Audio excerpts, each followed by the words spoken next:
The new LinkedIn Hiring Pro can't undo your last hire. The human postponer. They were the master of one phrase. I'll circle back on that. But 3 months later, you were the one doing all their work and wondering how big that circle is. But LinkedIn Hiring Pro can take the hiring load off your plate. By automating the hiring busy work from the initial job post to scheduling interviews. Hire right the first time with LinkedIn Hiring Pro. Post a free job today at linkedin.com/quality. Un petit podcast qui sent l'hiver, le chocolat chaud et le feu de cheminée. Enfin, en l'occurrence, chez moi, c'est Netflix cheminée. Puisque je vous fais en direct ce podcast de ma chambre de motel coincée par la neige au lac Tao. Alors, vous allez me dire, mais quelle histoire! Pourquoi tu es bloqué par la neige au lac Tao alors qu'il y a quelques jours, tu étais à Hawaï? Pour ceux qui suivent les aventures, je suis aux USA depuis 3 mois. Et il y a quelques jours, j'étais effectivement à Hawaï sous un Kona Storm, donc une pluie tropicale, une tempête tropicale. Il n'y avait pas de vent, mais beaucoup de pluie avec des inondations. J'ai pris l'avion pour me diriger du côté de Sacramento et je voulais faire dans mon périple une partie donc, de la Californie que je n'avais pas fait, donc Sacramento, le lac Tahoe où je suis actuellement. Et je voulais continuer sur toute la ruée vers l'or, donc Columbia, Murphys, et terminer par le Yosemite Park. Et ensuite rentrer du côté de San Francisco pour prendre l'avion pour aller dans le Montana. Sauf que les gars, mais j'ai une chatte de malade. Alors c'est hyper vulgaire de dire ça, vous allez me dire, mais elle parle mal cette fille. Oui, très. Mais j'ai une chatte de malade parce que depuis le début de mon voyage, je passe à travers des gros événements météorologiques de ouf. À savoir, quand je suis arrivée au Texas, il y avait eu une tempête de glace 48 heures avant. Ils n'ont jamais ça de la vie. Ils se sont tapés un 30 degrés Fahrenheit, donc ça équivaut à moins 4, moins 5. Il faut savoir qu'au Texas, au mois de février, il fait 20 degrés, 20-25 degrés par moment. Donc c'est complètement exceptionnel. Ils ont été pris sous la glace et le verglas, quoi. Donc ils sont pas du tout habitués à ça. C'était une galère finie. Il y avait notamment l'aéroport de Dallas qui était en partie fermé, je crois, pendant un moment. Enfin, il y avait des avions qui décollaient plus. Bref, et je suis arrivée 48 heures après la dinguerie. Quand je suis arrivée, heureusement, tout avait fondu. Mais ça a été que ça tout le long du voyage. Qu'est-ce qui m'est arrivé d'autre ? À San Francisco, je suis juste partie. Quelques jours après, il y a eu un tremblement de terre qui était assez fort. Donc, dinguerie. Qu'est-ce qui m'est arrivé d'autre ? Hawaï. Je suis partie le jour du Kona Storm. Donc, en fait, le jour même... La veille, il y avait eu une partie du Kona qui était arrivée, Kona Storm. Donc j'étais sous une pluie tropicale. J'étais partie à la plage à pied parce que j'aime beaucoup marcher. Et je me suis tapé une petite balade de à peu près 10 km. Sauf que je me suis retrouvée sous la pluie tropicale de ouf et j'ai refait les 10 km. Je me suis tapé 20 bornes sous une pluie, mais j'avais jamais vécu ça. C'était une douche chaude, hein. C'est très agréable. J'étais en maillot de bain, en claquettes et en paréo, et j'étais sous ma pluie tropicale à 25 degrés, donc j'étais trempée, mais c'était pas désagréable à vrai dire. Et du coup, j'arrive ici, et pareil, j'arrive juste avant une tempête hivernale de malade. Donc en fait, moi, faut savoir que je vous en parlerai dans un autre podcast. Je voudrais faire un autre podcast pour vous expliquer comment j'ai organisé mon voyage. Mais en gros, je le fais à peu près au fur et à mesure en fonction. J'avais une trame et ensuite j'ai organisé précisément au fur et à mesure mon voyage. Mais je suis quelqu'un un peu de one life et je suis pourtant assez organisée, mais je regarde pas trop la météo, les trucs comme ça. J'anticipe pas trop sur ces trucs-là en fait. Et bêtement, moi, tout le monde m'avait dit le lac Tao, tu vas voir, tu vas te baigner, ça va être trop bien, il fait beau, il fait chaud. Donc, et je pensais pas que c'était au milieu des montagnes, moi, le lac Tao. Je me suis même pas renseignée. On m'a dit que c'était très beau. Je me suis dit, vas-y, je vais au lac Tao et tout. Sauf qu'en fait, c'est encerclé de montagnes. C'est un peu comme le lac Léman en Suisse, en fait. Et je suis arrivée, beau temps, enfin, je suis arrivée, non, pas beau temps. Je suis arrivée dans une... Donc, il faut monter un col pour redescendre sur le lac. Quand je suis montée dans le col... Je me suis dit, c'est pas possible, il y a un problème. C'était blindé de neige. Mais blindé, ça glissait de ouf sur la route, à tel point que je me suis un peu fait peur. Et là, je me suis dit, mais c'est quoi ce bordel, quoi? Donc après, on est redescendu, enfin, je dis on, je suis toute seule dans la voiture, les mecs, hein.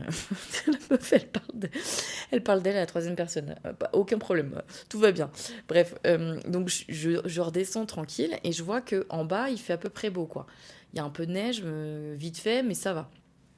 Et en fait, sur mon téléphone, ça m'indique un avertissement, tempête hivernale avec menace importante pour la vie humaine. Je dis putain, mais c'est quoi ce bordel? Oh. Donc je regarde, je check les heures et tout, ils annoncent ça. Alors je devais rester qu'une nuit au lac Tao et repartir le lendemain. Et c'est-à-dire que on était samedi, je devais repartir le dimanche matin. Sauf qu'ils annoncent cette tempête hivernale toute la nuit du samedi, tout le dimanche. Et là, on est dimanche et je vous parle à cette heure-là dans ma chambre d'hôtel, dimanche soir. Et du coup, neige de ouf, quoi. Et là, je me dis, mais non, putain, c'est pas possible, je vais être bloquée dans le truc, quoi. Donc, moi, je me dis, bon, ça va être vite fait de la petite neige, c'est pas trop grave. Ouais, non, pas du tout, absolument pas. Donc, moi, j'habite en Vendée, hein, faut savoir, à côté de la mer. Je connais pas la neige, on n'en a jamais, hein. Ça arrivé une fois ou deux en 10 ans, tu vois, c'est très très rare. Et j'ai pas l'habitude du tout de conduire sous la neige. Surtout que je n'ai pas de chaîne, j'ai pas de pneus neige. J'ai pris une bagnole de loc à San Francisco où il fait 25 degrés. Autant vous dire, ils ont pas prévu de me foutre des chaînes dans le coffre, hein. Et là, le samedi soir, je vois que l'ampleur du truc. Alors déjà, avant, je fais une petite rando dans l'après-midi, hein, la meuf un peu inconsciente. Je me suis dit, bon, tempête, il fait hyper beau. Sauf que bien sûr, la montagne, alors pareil, je connais pas très bien la montagne, mais le temps peut changer extrêmement vite. Donc je fais ma petite rando, je voulais aller voir une cascade, je commence à monter, puis d'un seul coup je me dis putain mais il fait hyper froid, il y a du vent qui commence à se lever, de plus en plus fort, et puis vraiment du très gros vent à tel point de te déséquilibrer quand tu marches. Et là je me dis oh ça pue, et d'un seul coup un éclair de lucidité, je me dis j'ai peut-être regardé, checké la météo quand même, meuf. Ah oui, il était 13h36, ils avaient annoncé la tempête à 14h. Et là, je regarde autour de moi, parce que moi, quand je marche, je suis dans la lune, je regarde le paysage, tu vois, mais je fais pas hyper gaffe à tout, quoi. Et je regarde autour de moi, au loin, et là, je vois, mais... mais comment te dire? C'est un monstre de nuages et de brouillard et de neige, parce qu'en fait, on voit que au-dessus des sapins, quand il y a le gros nuage, là, que ça devient gris-blanc, quoi. Donc, en fait, il neige. Et là, je me dis, mais what the fuck? Je vais me retrouver dans ce truc. Et je vois que c'est au loin, donc je m'inquiète pas trop. Je me dis, bon, je suis pas loin de la cascade, là, je voulais aller voir une cascade. Je me dis, je continue un petit peu, puis je redescendrai en courant, en mode trail, comme ça ira plus vite, quoi. Je marche, 10 minutes, 20 minutes, puis d'un seul coup, je sens que le vent, putain, c'est limite dangereux, quoi. Parce que, bon, en plus, aux États-Unis, j'ai envie de vous dire, c'est un peu comme en France dans les montagnes, mais t'as pas de barrière, t'as pas de truc comme ça, hein. Tu te casses la gueule dans le ravin, t'es dans le ravin, quoi. Et là, ça commençait vraiment à me déstabiliser, quoi. Donc, je sentais le vent, je commençais à y avoir plus en plus de brouillard et tout. Et puis, je regarde autour de moi, et là, je vois en fait que le gros nuage, là, dont je vous parle, le monstre qui arrive, là, bah, il s'est rapproché, mais c'est même pas se rapprocher, le machin, il court, quoi. Et là, je me dis, je me rappelle, moi, je suis une grande fan des films catastrophes et tout, et dont les mecs, je sais plus comment il s'appelle ce film, bah, Everest, je crois, dont les mecs qui ont gravi l'Everest, là, et puis, dans un... Bref, une organisation de machin là, et qu'ils étaient tous restés coincés. Il y en avait eu plein de morts dans une tempête et tout. Et je me rappelle de ce film là. Je me dis, mais what the fuck, meuf, t'es en montagne, t'es toute seule. Personne ne sait quel chemin t'as emprunté. Parce que je vais pas m'amuser à dire à mon chéri, ouais, je vais faire le waterfall, trailhead, machin truc. Ben non, mais qu'est-ce que tu veux qu'il fasse à 10 000 bornes de là? Lui, il va rien faire. Et souvent, quand t'es dans des parcs, tu peux prévenir des rangers en disant au mec, bah, je vais sur tel trail. Moi, ça m'est jamais arrivé de le faire, mais voilà, tu peux le faire, tu vois. Et là, en fait, le parc était fermé. Je suis quand même rentrée dans le truc, entre guillemets, de force, mais tout était fermé. Et c'était marqué fermé à cause du temps, quoi. Mais moi, je me suis dit, bon, vas-y. Donc, en fait, je rentre dans un parc qui est fermé, où je suis quasiment toute seule. J'ai croisé 2 personnes sur la rando. Personne sait que je suis là. Et je me dis, je vais me retrouver dans une tempête de neige. Je suis pas du tout habituée. J'ai juste ma doudoune. Je suis pas habillée. J'avais mes petites baskets de trail, mon petit jean d'été là, parce que j'ai prévu que des affaires d'été, vois-tu. Et là, je me dis non, meuf, en fait, fais pas la con, quoi. On s'en balèque de la cascade, tant pis. Donc je fais demi-tour. Et là, je commence à vraiment flipper parce que, en fait, je fais face à la tempête et je me rends compte, j'avais le vent dans le dos au départ.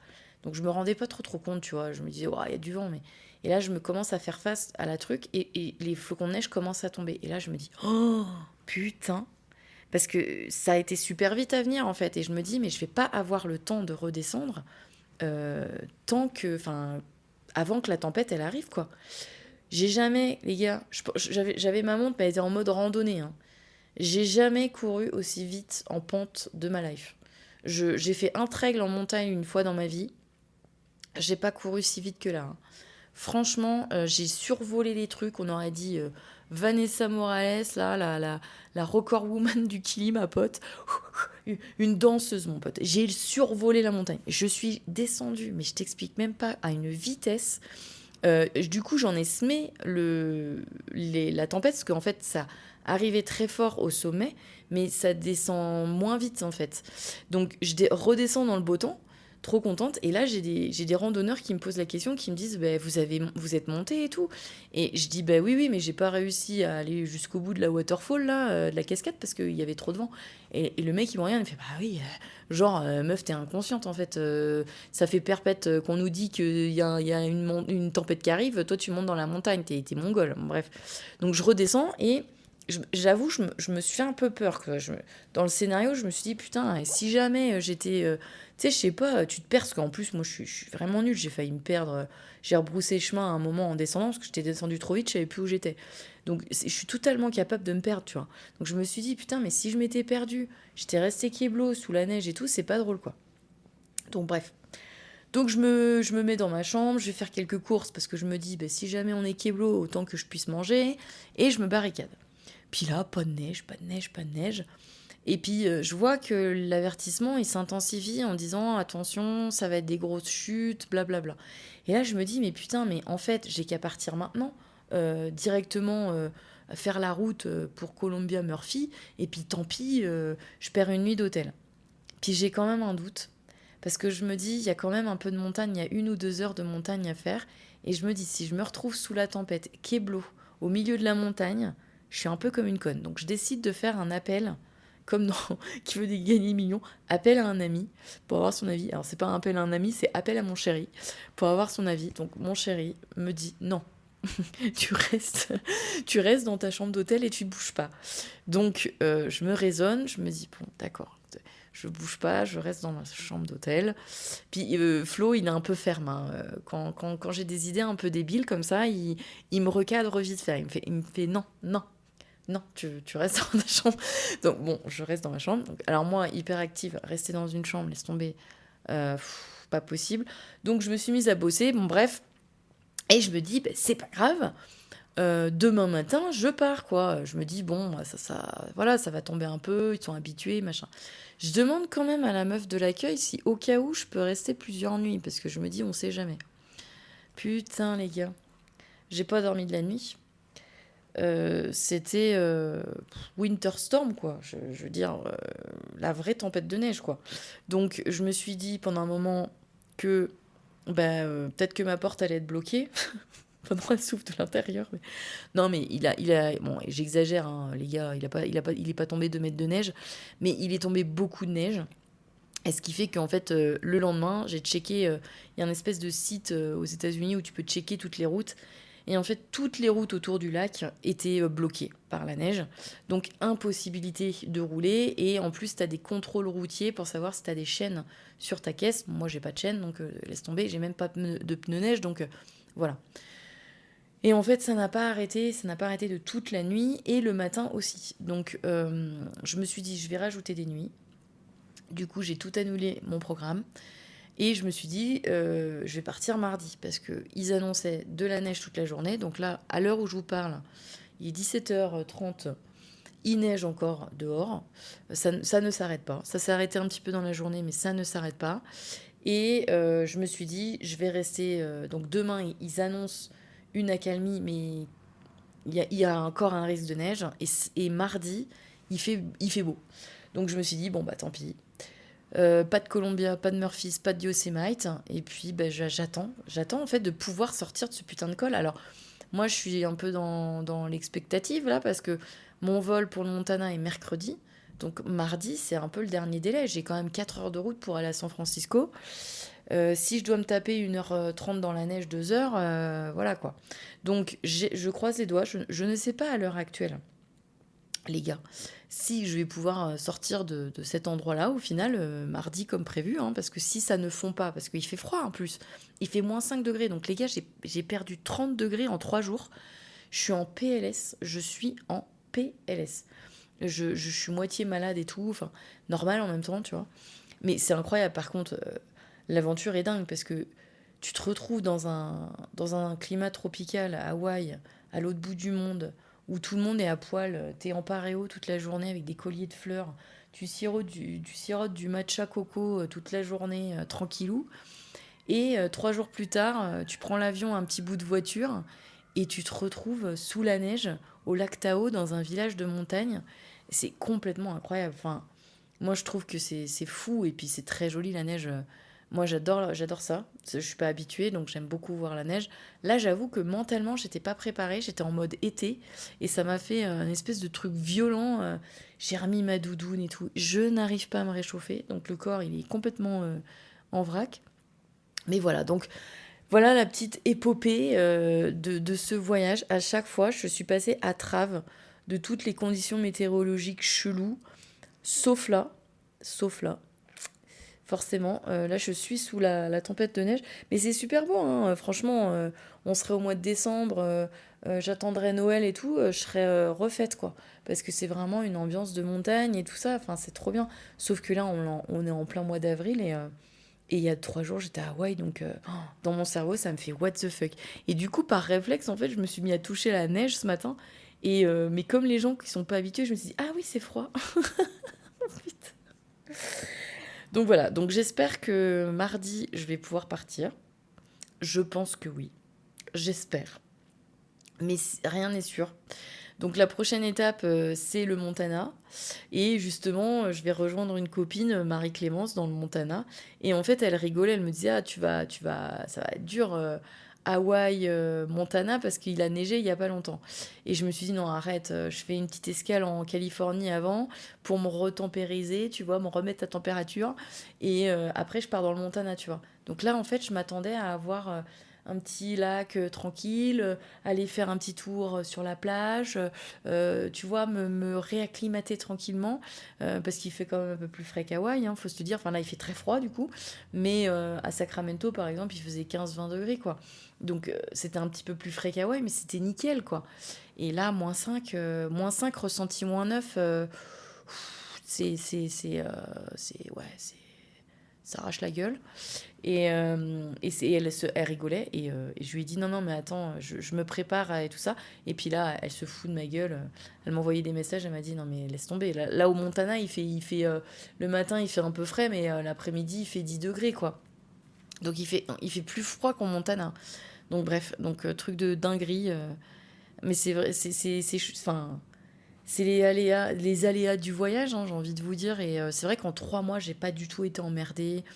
J'ai pas été bloquée par une inondation, des trucs comme ça, parce que le Kona Storm à Hawaï, je savais pas si j'allais pouvoir aller jusqu'à l'aéroport, en fait, parce que en fait, c'est des flash flooding, ce qu'ils appellent, donc des inondations subites, parce que vu que tout Honolulu est en bas d'un cratère, en fait, de plusieurs cratères même, et bien toutes les eaux ruissellent, et ça inonde tout le bas, quoi, dont l'aéroport.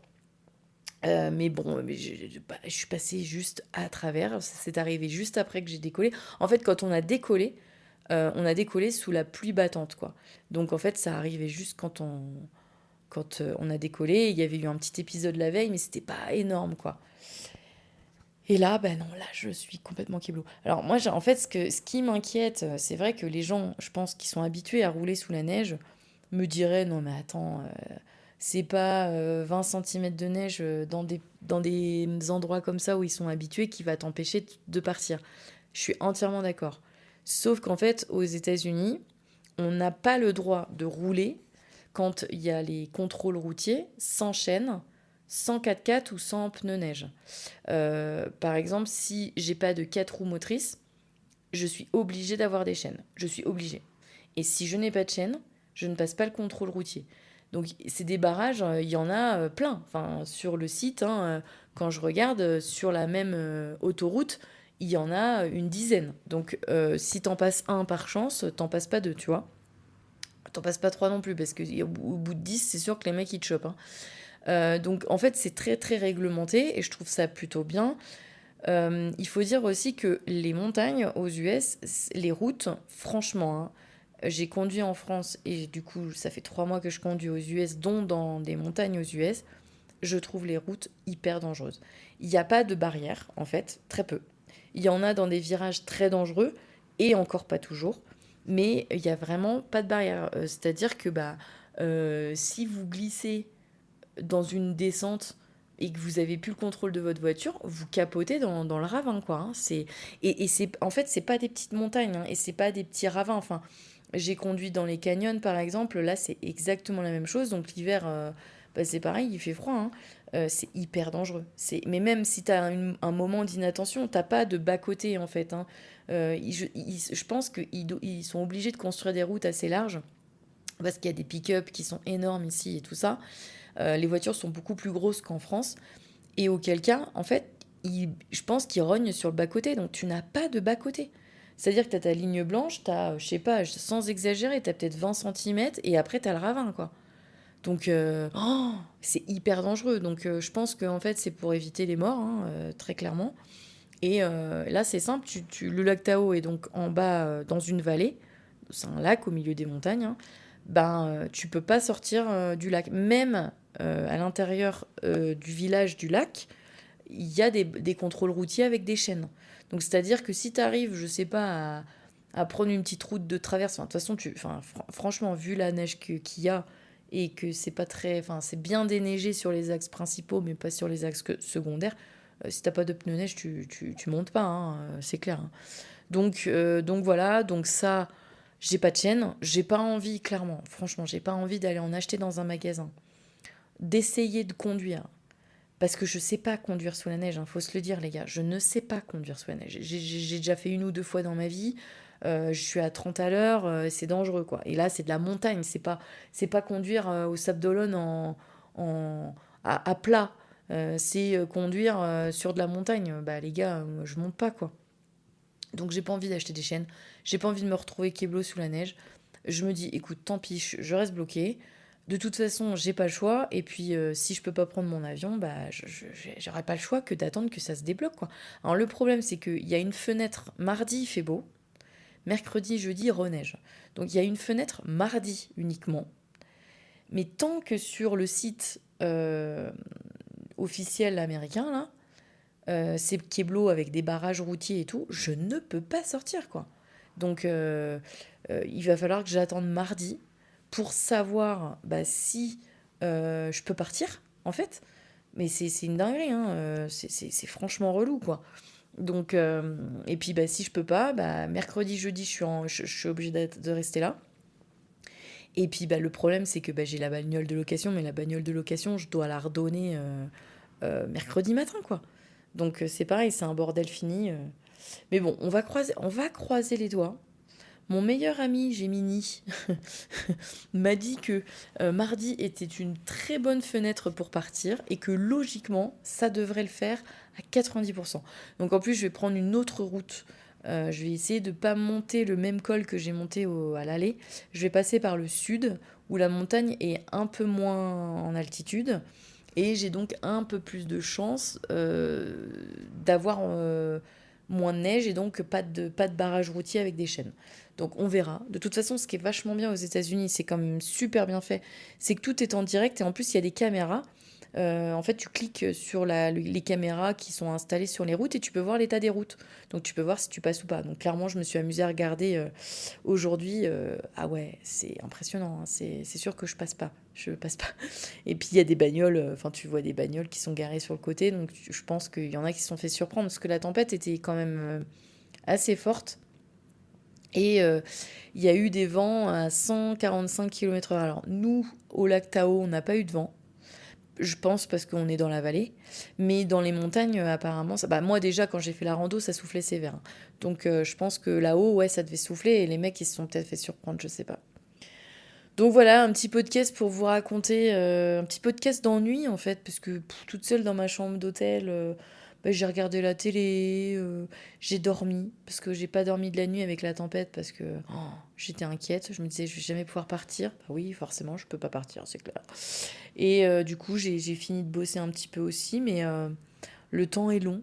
J'ai pas d'interaction sociale. Du coup, si j'ai été manger un petit déjeuner ce matin chez un petit café du coin super sympa, hyper frais et tout, trop bon. C'était ma sortie de la journée, voilà. Et puis bah là, ouais. Mais c'est vrai que ce voyage, alors ça y est, je vais partir en philosophie, les gars. Ce podcast qui était juste là pour raconter un blocage de neige dans un motel va finir en philosophie sur la vie solitaire. Et c'est vrai que ça fait 3 mois du coup que, enfin 2 mois et demi exactement, que je suis seule, toute seule tout le temps. Au début du voyage, je me suis fait une copine, Marion, qui habite, une Française qui habite au Texas. Du coup, on s'est vu pas mal. J'ai vu quand même pas mal de monde au Texas grâce bah, à des contacts justement pour le cheval et tout et tout. Donc j'ai quand même eu pas mal d'interactions sociales au départ, c'était sympa. Mais euh, depuis 2 mois et demi, je n'en ai quasiment plus. À part bah, quand tu vas commander un truc, tu vas faire des courses, vas à l'hôtel, etc. Et c'est vrai que la solitude, c'est quelque chose que je ne connaissais pas trop. Il y a des vrais bons côtés. Franchement, il y a des côtés où bah, tu fais ce que tu veux, tu manges à l'heure que tu veux, tu fais les activités que tu veux. Et moi, j'ai un côté où j'aime bien la solitude. Je suis assez indépendante en règle générale. Mais j'avoue qu'au bout de 2 mois et demi de solitude, je trouve que l'être humain, enfin en tout cas moi, n'est vraiment pas fait pour ça, au final. On n'est pas fait pour être seul. On a besoin d'interaction sociale, je pense, de partager des choses. Enfin, moi c'est vraiment ça que j'aime dans la vie, c'est partager des choses. Alors, j'ai la chance de ouf d'avoir des potes et des amis qui sont en or. Donc, je fais des vocaux à mes copines tous les jours. Enfin, Marion, on est resté en contact depuis le début, donc on s'envoie des vocaux aussi tous les jours. Euh, j'ai mes potes de CrossFit, mais tellement mignons. Mes amis de CrossFit qui ont fait une soirée samedi soir. Donc, moi, c'était l'après-midi, du coup, parce que bah, il y a un décalage horaire, qui m'ont appelé en visio pour que je fasse la soirée avec eux, en fait, comme si j'étais en France, quoi. Donc, en fait, je me suis tapé, on a fait un appel de presque 3 heures. En fait, j'ai fait la soirée avec eux, comme si j'étais là, quoi. Et mais ça n'a pas de prix d'avoir des amis comme ça n'a pas de prix. En fait, et je me rends vraiment compte, du coup, avec ça. Donc déjà, la distance, hein, je trouve que ça fait le tri entre les vrais amis, entre guillemets, les connaissances, on va dire, qui sont sympas avec toi tant que tu leur apportes un truc quand t'es là, puis quand t'es plus là, ils en ont plus rien à foutre, ils prennent même plus de nouvelles. Et les vrais amis qui continuent de garder contact même si t'es pas là et qui te disent que tu leur manques, tu vois. Et moi ça m'a rapproché vachement de certaines personnes. Et ça m'a éloigné vachement du coup de d'autres personnes, mais tant mieux, j'ai envie de dire. Ça fait du tri. Et c'est vrai que, ouais, je m'aperçois qu'en fait, j'ai vraiment besoin de ça. Des gens que j'aime, mes amis, mon chéri. Vraiment, j'ai vraiment besoin de ça. J'ai vraiment besoin des gens que j'aime et de mes animaux, en fait. Et c'est chouette de faire des voyages comme ça, parce que je trouve que ça t'apprend vachement sur toi, en fait. Donc voilà, c'était la petite phrase de philosophie de ce blocage dans le motel. Si ça vous plaît, les podcasts, eh ben, c'est tous les mardis et tous les vendredis à 22 heures. Sur ce, je vous fais des gros bisous et je vous retrouve très bientôt dans un nouveau podcast.